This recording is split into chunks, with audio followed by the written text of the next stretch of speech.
Today, if you don't program your mind, you will be programmed. So you've got to make a conscious, deliberate, determined effort to set aside time every day for at least an hour. That's what I do. I listen to something motivational first thing in the morning. And the reason I do that, whatever you listen to the first 30 minutes when you wake up, control the spirit of your day. Don't go around telling people what your story is. Everybody has a story. 80% don't care and 20% glad it's you.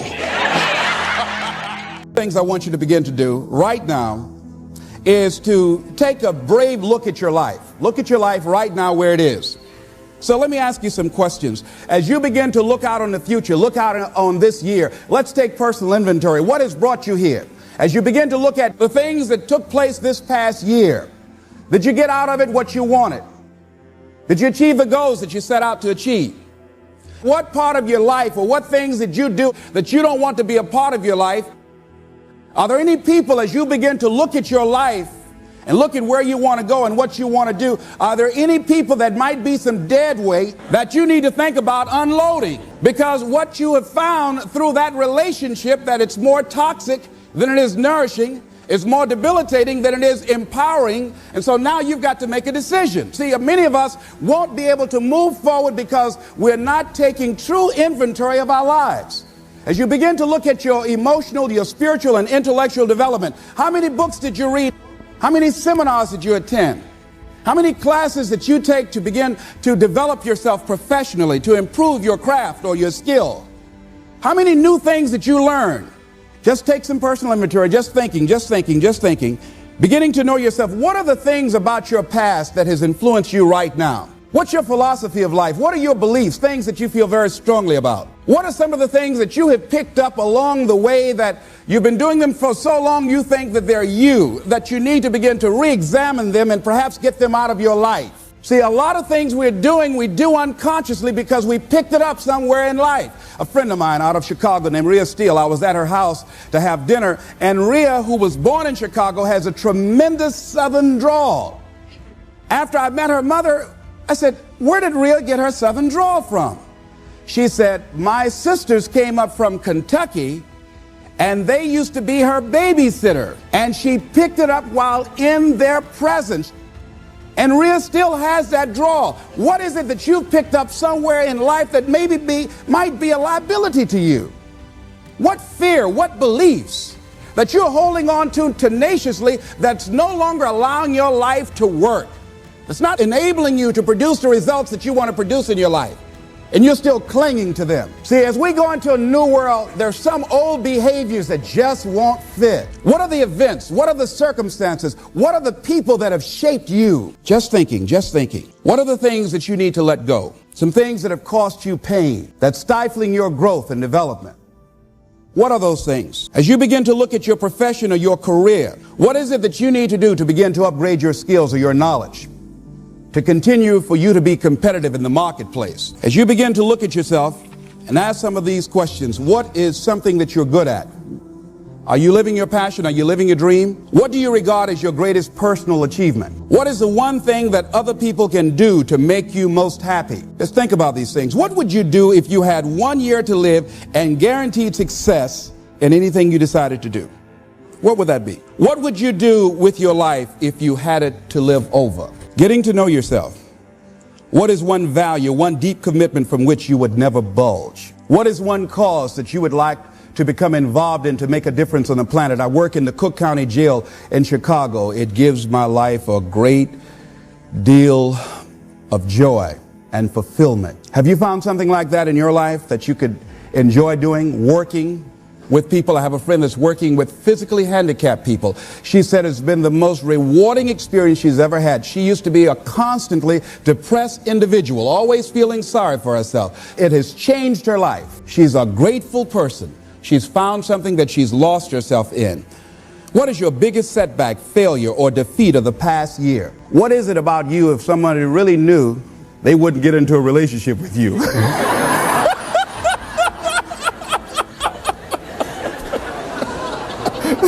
Now, don't go tell it. But once you acknowledge what that is, then start working on it and changing it. Change that. It's easy to blame the other person, but start taking ownership for where you are. Are you proud of how you have been living your life? Have you explored your natural talents, your gifts, by enthusiastically trying a variety of activities? Ladies and gentlemen, a lot of us have so much talent and abilities, we just put them back on the back burner or just left them aside someplace. Never did anything with them, never brought them out here. Used to do them extremely well in high school or college, or just had a natural gift and never did anything with it. What are you sitting on? What gifts are you sitting on? Have you resigned yourself to a life feeling that nothing can be done to change your future or your circumstances? Have you been afraid to try something different because you're afraid of how people will react to you or what they will think? Those are some of the things that I suggest that you begin to answer yourself. Now, here are some things that I suggest that you begin to look at working on to develop your character. Some things that will give you some personal strength. Webster says character building activities. He says character, the pattern of behavior or personality found in an individual or group. Moral strength, self-discipline, fortitude. That's what's going to be required in order to begin to manifest your greatness. Now, looking at yourself, one of the things I'm suggesting you look at, what is it that you need to be in the process of doing more of or less of? Like being more direct. So I used to have a problem of not telling people what I actually thought because I didn't want to hurt anybody's feelings. Saying no without feeling guilty. More focused. So I used to be the jack of all trades and master of none. Used to do a lot of things. One year I decided to do one thing well. I looked at all of my talents and I decided the strongest one, my ability as a speaker, that's the one I'm going to focus on. But I'm capable of doing a lot of other things. But only when I decided to focus did I begin to reap the rewards of my talent. And then after you do that, you can begin to expand and use the other talents that you have. Deciding to keep your word. If you just decide, I'm going to keep my word. If I say something, I'm going to do it regardless. Being more considerate, more trusting, more disciplined, being less fearful, being more adventurous. Find something that you can look at your life that you say, hey, I know I've got a problem in this area. Being late, I need to take care of that. Procrastinating, I need to deal with that. Not taking care of business, being seriously not serious. Creating an imbalance in my life where I'm spending more time looking at television or having social fun and not spending enough time working on me. See, most people, ladies and gentlemen, spend more time working on their jobs than they spend working on themselves. They work harder on their jobs than they work on themselves. And whatever we achieve in life, whatever we create, whatever we're able to manifest comes out of the human mind. Now, I want you to think about 5 things that if you had the courage to do them, it will give you a feeling of satisfaction and self-respect. Think of 5 things that if you had the courage to do those things, you would feel a tremendous feeling of satisfaction within and self-respect. Take the time to write those things down, whatever they might be to you. And whatever we achieve in life, whatever we create, whatever we're able to manifest comes out of the human mind. Now, I want you to think about 5 things that if you had the courage to do them, it will give you a feeling of satisfaction and self-respect. Think of 5 things that if you had the courage to do those things, you would feel a tremendous feeling of satisfaction within and self-respect. Take the time to write those things down, whatever they might be to you. It might be in your personal life. It might be in your friendships, your family relationships. It might be in your business. I was negotiating with a friend of mine that I admire a great deal. And this person went back on their agreement, and I did not challenge them on it. Number 1, because of my admiration for her. Number 2, because I really wanted the business, and I think she sensed that. So I didn't want to seem too picky, and I was nervous about it. And I was cowardly, because I should have said, listen, that's not what we agreed to. I should have called her on that. But I didn't want to look bad or to appear to be negative or risk losing the business. Look at 5 things that if you had the courage to do those things, that you would do those things. A lot of people say, well, I've been like this all my life. I just can't change. This is the way I am. Dr. Harold Griswold, a psychologist and author of Direct Decision Therapy, said something. He says, when someone says, I can't change, some part of them wants to change, but the payoffs for his present behavior are greater than the payoffs for a changed behavior, or his fear of change is too great. Ladies and gentlemen, it takes courage to live your dreams. It takes courage to manifest your greatness. It takes courage to decide to live, to decide to bring out all of your talents and abilities, to decide to stretch out, to decide to take a chance. It takes courage to be happy, just to be you. I saw a friend who I hadn't seen for a long time. Her whole personality has changed. She was an extroverted, assertive person. But because her husband has a fragile ego, when she's around him, she cows down to him. She plays to him. She's very silent. She doesn't express herself, her feelings, and there are many things she wants to do. But before she even makes a decision of what she wants to do, she checks. How will he handle this? How will he see this? Will this be disruptive in our relationship? A lot of us readjust our behavior and we end up not being who we really are in deference to relationships, men and women. Looking at the word courage, Webster says the attitude of facing and dealing with anything recognized as dangerous, difficult, or painful instead of withdrawing from it. As you begin to look at where you want to go and take personal inventory, it's going to be very uncomfortable. That's why most people don't do it. It's very painful to admit your shortcomings, to admit your weaknesses. It's very painful to do that. It's much easier to withdraw from that and just ignore it. He goes on to say the courage of one's convictions, the courage to do what one thinks is right. As you begin to look at yourself and look at where you want to go with your life, it's very important for you to ask yourself a question as you look at various areas of your life. Is what you are doing right now, is it giving you what you want? If it's not giving you what you want, it's going to take courage to decide to do something differently. It takes courage to enjoy yourself. What are some of the self-defeating behaviors that we become involved in that prevent most people from enjoying themselves? Some people develop the what's the use attitude. Why bother? Some people have the I really don't care. And they convince themselves that they don't care and they don't feel anything. And after a while, they really don't feel anything. Their lives are empty. Some people say, well, it's really not worth the hassle.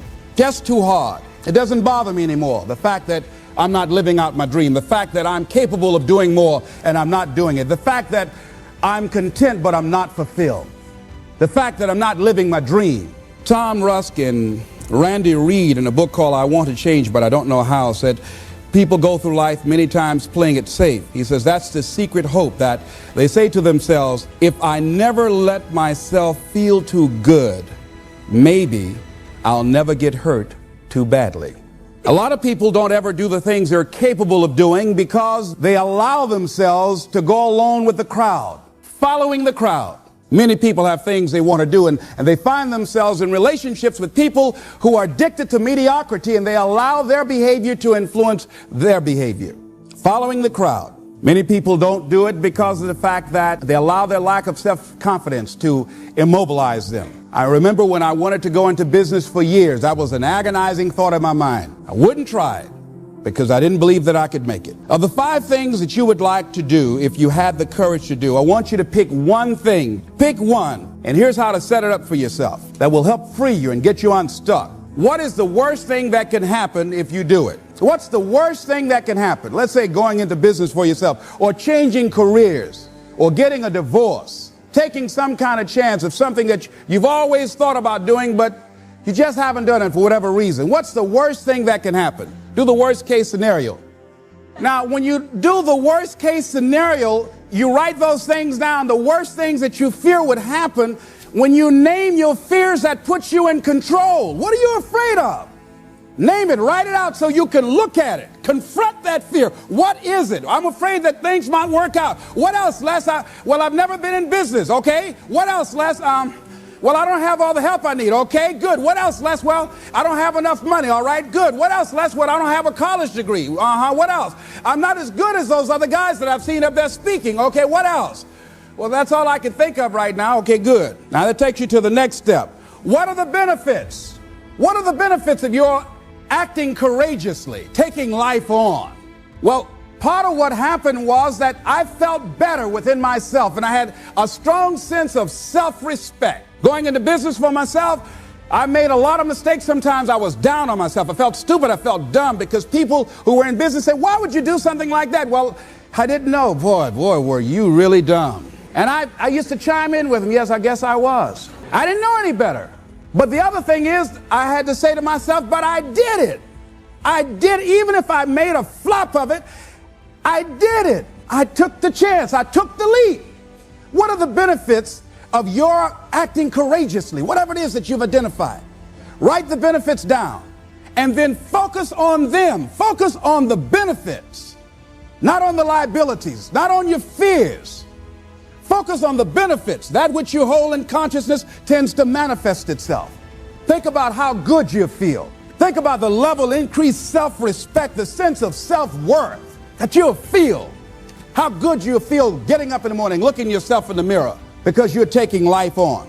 The other thing is acknowledge your fears and then go into action. This book is called Feel the Fear and Do It Anyway. That's it.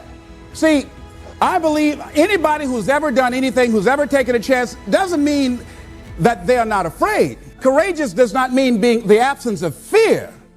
I think that being courageous is willing to do it because that's what you feel and you're going to do it anyhow, regardless. So you're not going to be immobilized by your fears or your doubts.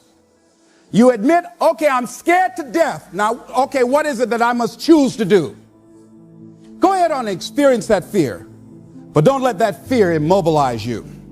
In what you've done with your life thus far, is it giving you what you want? Is it giving you what you want? When you look toward the future, when you look at all that's going on out here, is there some place within yourself you say, hey, I know I need to be out there in that arena. I know I can do more than what I've been doing. I know there's some great music that I have within me that I haven't brought out here yet. Is that something that you begin to look at within yourself? So I used to do that, and I used to go to big rallies and see guys up speaking when I wasn't courageous enough to go out there and say, hey, my name is Les Brown, the motivator, Mamie Brown's boy, I want to talk. I would never do that. I'd just be back there looking at them and wanting to get their autograph. See, I say if you look at your life, and if you're not getting what you want, you owe it to yourself to do something differently. If you're on a job, 85%, they say, of Americans go to jobs that they're unhappy. If you're doing something 8 hours a day that you don't like, it's not giving you what you want, it's not giving you a strong feeling of satisfaction and fulfillment, you're miserable, you hate to go there, you're depressed just thinking about it, you're saying the thank God it's Friday song every week, it's giving you headaches just thinking about it on Sunday afternoon after the football game goes off. If that's what it is, you owe it to yourself to start strategically working to change directions. See, but you know what most people will do? Most people will resist change. Most people will fight change as if change would be worse than what they're experiencing. See, they know this. They're familiar with this. Most people will not challenge the unknown. They won't just step out there. Well, see, there are certain things that's got to be in place. They got to see it all together. And life isn't like that. That's not how you grow. So as you look at your life, you're saying, I'm not getting what I want. As you begin to look toward the future, begin to know that whatever it takes for you to create that, you've got that in you. You've got that. You've got genius in you. You've got goodness in you. You've got creativeness in you. If you decide to take the initiative to change the current quality of your life, I say to you that you will find that the universe is on your side, that life is on your side. Now, will it be turbulent? Yes. Will it be easy? No. Will you have some opposition? Yes. Will I make a lot of mistakes? Yes. Will I get hurt? Yes. Yes. See, a lot of people won't try anything different in life because they don't want to get hurt. Let me tell you something. It's too much pain to duck. Pain is everywhere. You can hide under here. It will come where you are. Really, if I go back here, pain will come. Hey, Les, come on out. It will come. It's everywhere. Viktor Frankl calls it unavoidable suffering. You can't duck it. But most people spend their life not wanting to deal with the pain of rejection, the pain of defeat, the pain of being disappointed, the pain of losing, the pain of failure, the pain of being criticized, the pain of not being liked, the pain. That's called life. Life is full of pain. It's everywhere. But guess what? There's no gain without pain.